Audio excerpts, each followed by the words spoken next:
साईं जी ओए सुते पे हो चकवाल चला फिरन टुरन तेरा दिमाग तो नहीं खराब खुदा दे बंदिया खैर सही आ हाँ। बाहर निकलिए ना हाँ। बाहर वही रेंजर वाले के करांदे पता ही ए पोजीशन पड़ रहा है आई नहीं मैं तो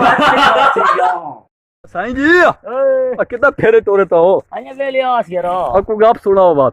अला सुनो बात तो हाँ मैंने क्या उन्हें स्कूल ना आसना पैंदा हाँ वट के एक बारी छटियां चंगियां जी हाँ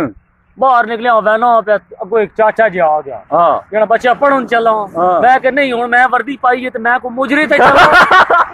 साईं जी ओए गलत जवाब दो हां बजुमन ले ले चादर के जनानियां जो ओ खुदा दे बंदे घंटे डेढ़ वे चाली एक जून नहीं आई हाँ। ते मैं 10 मिनट जनानियां दे सिरे जो 50 जून साईं जी हां आजकल छोर बड़े बहादुर बने ओ यार कई दे बहादुर हो पर रोटी पे खाने लोगों कहां चाह खड़े ने हाँ। तो कुड़ियां ना दे तुम्हें हमसे कोई नहीं छीन सकता छीना मीना हाँ जी साईं जी हां यार कुछ जनानियां दे बारे गप सुनाओ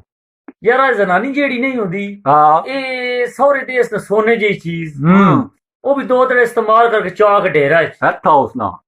ते पेके कदी पुराना जे लितुर भी देश ना हाँ वो भी गला ही पाई और साईं जी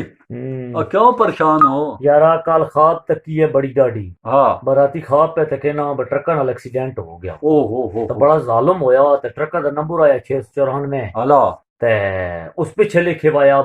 फिर मिलेंगे हुन उतर ठिमा बहुत मैं तो निकलदा कोई ना क्या साईं जी ओए आज बड़े तैयार हो खैर पे यार थक गए हैं गए व्याह से कि संगिए को लो हाँ उधर रिश्ते दिया ही आए वे छोर वाले रिश्ता तक आओ